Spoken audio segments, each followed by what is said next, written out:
Guys, this is Pixel Dan coming to you from the 2020 New York Toy Fair, and I'm here at the McFarlane Toys booth with Todd McFarlane himself.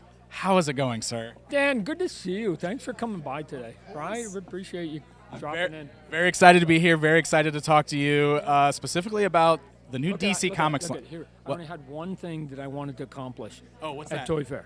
What's that? I wanted to meet Dan. What? And I said, No. if I don't meet Dan, it's going to be Stop. a complete wash. So now when people say for the rest of the New York Toy Fair, how'd your show go? I go, I met Dan. It's good. What are you talking about? Up till yesterday, it was mediocre. Now we're up to good. That's what I'm here for, to make dreams come true, Todd. You're a giver. So you're a giver. That's good. Well, what I'm really here for is to talk about your new DC Comics toys. Okay. So you just launched this at the beginning of the year here, kind of started hitting stores. I remember it was a big announcement last year that McFarlane was going to be doing DC Comics toys. Yeah. So why don't you talk to us a little bit about what it's like to dive into the world of DC with action figures? All right. Well, the official license we have is called DC Multiverse, and because when you say DC comic books, that's limiting it. What I have access to, I'm never going to make them all, but I have access to all the movies, all the TV, all the animation, the video games, the comic book, basically anything that has been put out visually in 70 years, that's right? Amazing. We arguably could make it, right? Wow. I mean, obviously, you have to get the approval of the DC folks and Warner Brothers folks. Sure. But that's how big that range is, right? So there are literally thousands of cool visuals that we could make. So I'm only going to be scratching the surface before I die. But I used to come to this toy fair every year. I mean, this is now my 26th one. This is 10 for me. You're ahead of me. Yeah. And I felt like an orphan a little bit, where I go, I think every booth has a piece of either DC, Marvel, or Star Wars, except for me, right? And I haven't been able to get there.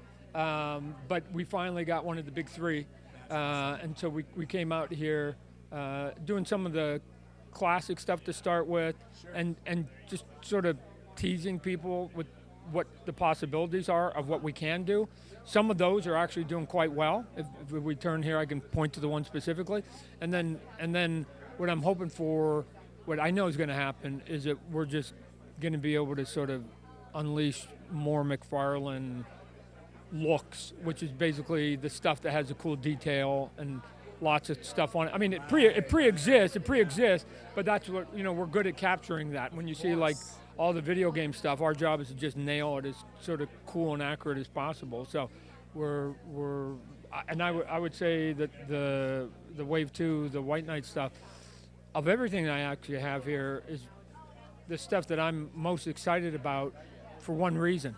It's a departure from the norm. Right. And if the departure from the norm works, which I hope it does, then there's 10,000 departures. Sure. And so I just go, oh my gosh. Now, if they want stuff that's a little more stylized, now that's the road that I live on. And so I'm hoping it works, because so far the early signs on the Wave 1 stuff is that they like those sort of oddball things, because they've seen the classic stuff over the years enough times. Exactly the way I feel. And just right along those notes, Hellbat and the Unchained Superman were the standouts for me in that first wave, and I just thought they were so different and unique, and they're big and chunky and colorful. Hey, look, I'll grab one here. Yeah.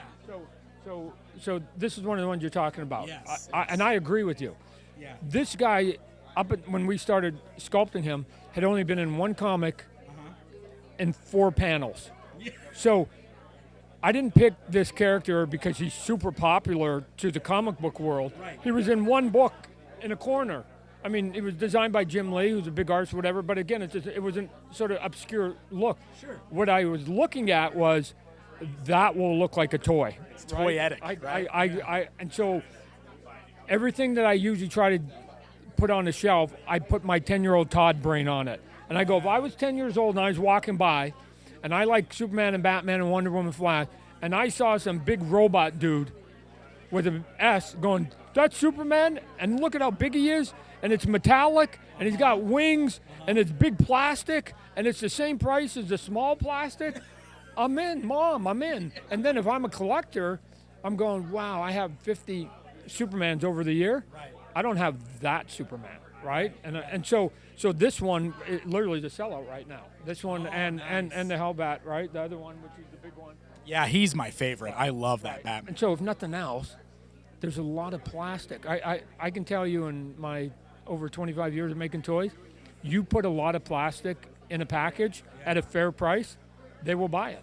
Like because there's like you're getting your money out of it, right? You ever pick up a toy and it feels heavy? Yes. Like you go, I'm just gonna buy it because it just feels heavy, That's what right? that Batman right there feels like that. That's Right. Awesome. So you can do like bulky stuff, and so and not only the bulky stuff, but you take somebody. I mean, they're already bulky, but then you put the wings on them, right? I mean, this guy right here, because we don't have big packaging because we're limited to what the stores will allow us to do. Sure. So we have to we have to be able to fold the wings. So now people are going, oh my gosh, you articulated the wings. It's like I didn't have any choice because we have to fold them in the package. Right. But if you're going to give me bonus points that these things also are articulated, cool, it's a happy accident, right?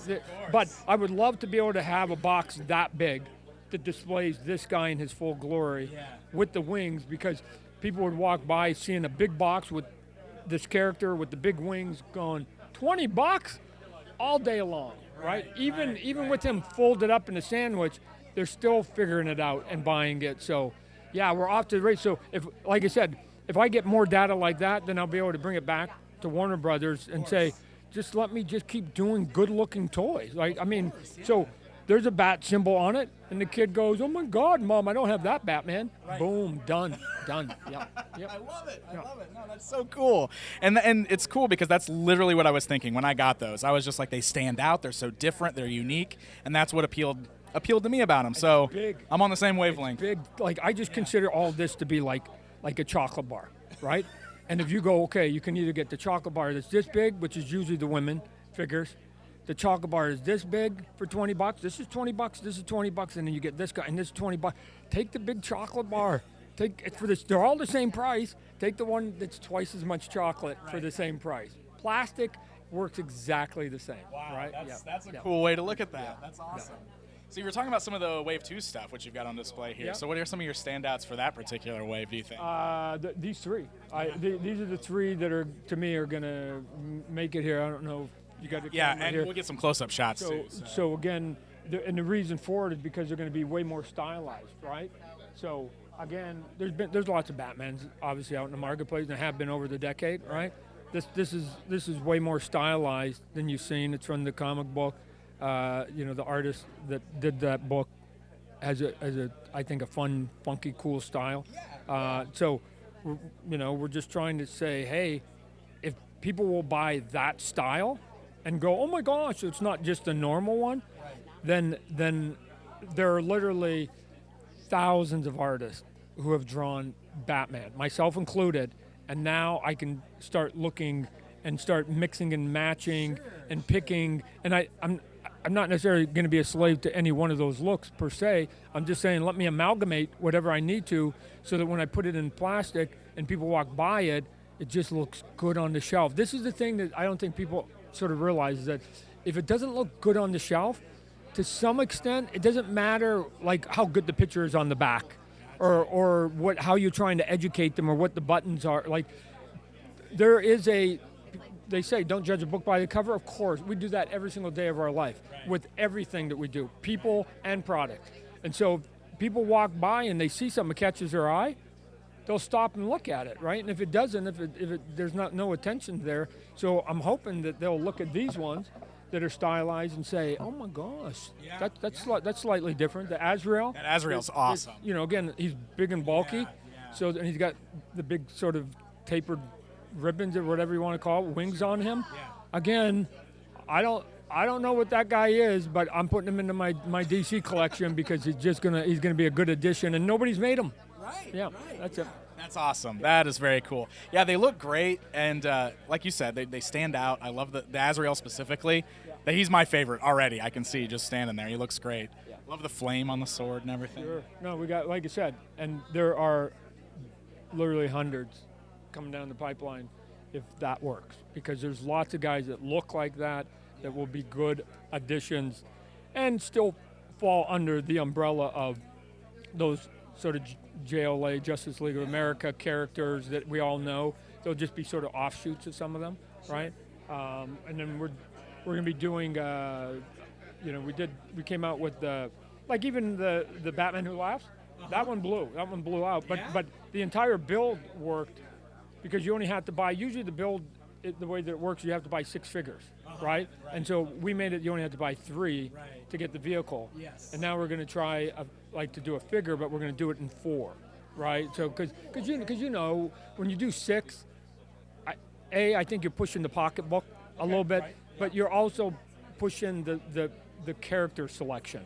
So you're going, man, I need that arm for that last guy, and I normally wouldn't buy the 7th one. But you want to complete the figure. Yep. And then sometimes what happens is because you do 6, it forces that the build is a 7th figure. Like, so you're going even deeper. Right. And I go, no, I want the build figure to be meaningful, right? I want it to be something that they would have bought anyways, that they go, oh, Todd, why don't you just make that a regular figure instead of a throwaway figure? But we're going to do it in 4. We're going to do it in 4, and the first one we've got, I can tell you right now, it's going to be a big, bulky build, right? Because they're actually made for build-up because you don't have to have nearly as much articulation, and you're going to get this big, chunky guy at the end of the day. Yeah. So hopefully people will like what we chose and the character we chose. That's awesome. That's awesome. And you guys are doing some really fun things with the DC Multiverse line. And like you said, it's just kind of a little bit of everything. I mean, you've got movie stuff, you've got animated stuff, you've got the video game stuff with like the Arkham games over here. And it's just really cool to see how you're kind of including all of these different areas of the DC Multiverse together. What's going to happen is what I wanted to do was, like I said, just like going to buffet. Sure. Show all these looks and then step back and see what the consumer wants. Okay. And if they tell us they want more of the sort of the odd characters with lots of detail, and we don't want video games, or they're buying it like 1/10 the rate, the anime or whatever it is, then we'll react to that, right? So I mean, one of the things I'd like to do with the animation is instead of doing just sort of the animation we've all seen, is let me create my own anime look, and let me do all these crazy characters, right? Because I know that everybody's seen Superman, Batman, Wonder Woman, Flash, but what they haven't seen is this guy and this guy animated. Oh, that guy animated. That's right. So it's like, Todd, it doesn't exist. Well, let me create it then, right? So, anyways, we'll see. I'm like I said, I'm like a 10-year-old boy. I'm always bugging them, going, come on, let me play. And I understand that they're a billion-dollar empire and they can't let the madman Todd sort of run amok. But I ask every day, can I do something? Can I do something? Can I do something? Can I? And then every now and then they go, oh, fine. Every now and then they're like, yeah, fine, go ahead. Fine. And they're like, woo. And then now it has to sell, right? Now you get to the next step in which it has to sell, right? So, yeah. Man, yeah, so the DC Multiverse line is a lot of fun, and that's a lot of really great insights. So thank you very much for all of that. Sure.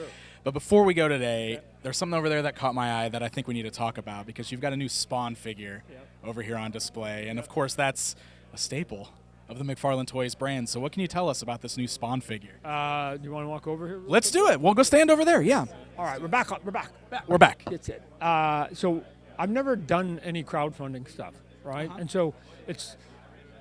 everything's sort of curiosity to me, and so this is a bit of a lab test. Sure. And so I go, hey, well, what happens if we put a figure and we try to sell it direct to the consumer, right? Because this is the new world we live in, right?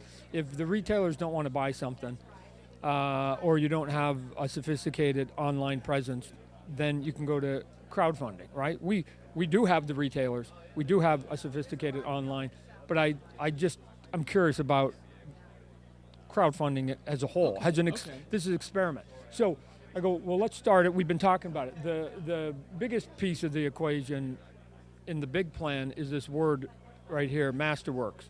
And it's the word MasterWorks. And so under MasterWorks, I'm going to be releasing stuff on my website, some crowdfunding, and in the retail, right? Okay. And so what it's going to be doing is all those properties that I did in my first 10 years that put me on the map, we're going to come back and do some additions to those. So if you collected the Torch of Souls and you got the 6, we're gonna do a 7, right? Wow, so wow, Took us 20 years, but thanks for your patience. But we're going to get to 7. You collected McFarlane Dragons and you had the 6, we're going to give you a 7.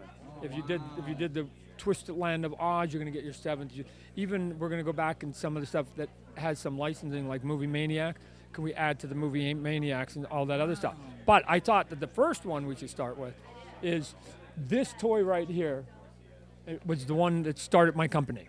This literally is Series 1, the first toy that ever came out. And there seems to be a bit of a retro chic thing going on. Where a little bit. That's a thing. So, but to me, they're making it look like, I understand the retro packaging. I don't understand making a bad toy on top of it, right? It's still, I go, that's an ugly looking toy still, right? So what we're going to do is we're going to take the old packaging, but we're going to do a new sculpt. It's still going to have the hinge cape. The cape's still going to hinge. It's going to look like this. We're going to put it into a package that's slightly altered, and so when you get the old and the new, it's going to have that sculpt with the newer cape. It's still going to hinge, but you'll be able to put sort of the old and the new side by side. And if anybody tries to sell it on eBay, there's going to be one easy thing. When I first started, it was called Todd Toys, and I changed it to McFarlane Toys later. Right. So we're going to have all those differences will be there, but that's it. And then if it works, then the question is, can I redo the whole Series 1? Oh. The answer is, of course we can. And oh, by the way, there's probably about 50 to 100 toys that I did before we really got good at what we were doing that I could go back and upgrade or do the digitally remastered. There you go. Right? This is it. So I'm not going to give you the old funky stuff. I'm going to give you the digitally remastered, cooler, upgraded stuff. And then we'll just see, along with some of those other properties. So we'll see what happens. We'll just see, and if it's a blowout, we'll keep doing more, and if it's a dud, we'll stop. Right? Life's Cool. easy. So that was the idea with the Kickstarter. You wanted to see straight direct to market, just to see what the interest is. And the thing is, when I was talking to Kickstarter, I go, I understand that this is a great outlet for somebody who's at home and is never going to get any space at Walmart or Target. I mean, that's a steep hill. But I don't think you should poo-poo like a company like mine that is already established, because sometimes people go, oh, well, why would an established company come and do something like that? They must be desperate. I disagree. I want to do it because I can. If this idea, the big stores aren't going to take a one-off of this right here. Okay. But I know that there's a fan base out there that will buy that, right? Sure. So I have two choices then. I either do it my normal channels or I don't make it, or now you can make it. So it's like, guys, this is just another outlet to be able to just come up with crazy, right? Like nobody's going to buy another Tortured Soul or another McFarlane Dragons one, but these places I can now. And I go, come on, we need to make this stuff, or I'll just sell it on my .com, right? I mean, it's coming either way. Okay. But I gotta circumvent the normal channels to get it to us geeks, right? Because if the retailers don't get it, if you will, or it's not they don't get it, their model's not built for one-offs, right? It's built for big brands that they can sell tonnage programs. Right. So, but that doesn't sort of devalue, one-offs here from time to time that anybody can do it from, and I'm going, come on, you should be rejoicing that it's a brand and a character and a company that is known instead of unknown, and you have to educate them. So we'll see how it goes. That's awesome. Do you have any kind of time frame on when you're hoping to get it out? Yes. Start the Kickstarter in a month. In a month. Oh yeah. Okay. So it's coming up quick. Oh yeah. So we just wanted to make the announcement here at Toy Fair. Of course. We'll spend a couple weeks putting the different levels together. Yeah. Because here's the thing too that I can do that other people can't do. I'm also in the comic book business. Right. I do a little bit of drawing. So now these came with a comic book. So now I can do like different covers of the comic. I can autograph some of the comic. Yeah. We can do. I can amalgamate literally comics and toys. Yeah. Otherwise known at the grocery store as paper and plastic. And I can put the two together, and there are other people out there who can't do that combo, right? So, because some people will go, what? I'll pay that much money just for his autograph because I'll never see him at a convention. Right. And I live in North Dakota, and they're going to throw a free toy. I'm going to get his autograph, and they're going to throw a free toy, and it's a hard to find toy. Woo! I'm in, right? and so to them, some people will just think that like who want the toy think the comic's free and the autograph's free. I don't care what Depends on which way you look at it, right? I don't care what mental gymnastics you have to do to say I think that's a value buy. That's a value buy. Right. That's awesome. Man, well, you got some really exciting things going on here. Between DC, all the other cool brands in here, and the return of Spawn. Really cool stuff. Todd, thank you so much for taking the time to walk us through all this and give us all this great information on everything. Sure. And 2 weeks from now, too, they're going to drop Spawn in the Mortal Kombat. That's right. DLC, so I'm going to be at with their big event. And then and Keith David, the voice, is going to come, and we're going to show him on screen for the first time to the masses. And That's awesome. and then a little bit later, they're going to be able to sort of go and get him. Very cool. Yeah. Very cool. Awesome. Well, guys, there you go. Todd McFarlane here at New York Toy Fair and the McFarlane Toys booth. Thank you again, Todd. It was a pleasure talking with you. Thanks for making my toy fair. You're very welcome. I'm making dreams come true here. Coverage of Toy Fair 2020 with Pixel Dan is brought to you by Megalopolis, City of Collectibles. Visit them online by following the link in the video description below. And be sure to follow Pixel Dan here on YouTube for the latest from Toy Fair 2020.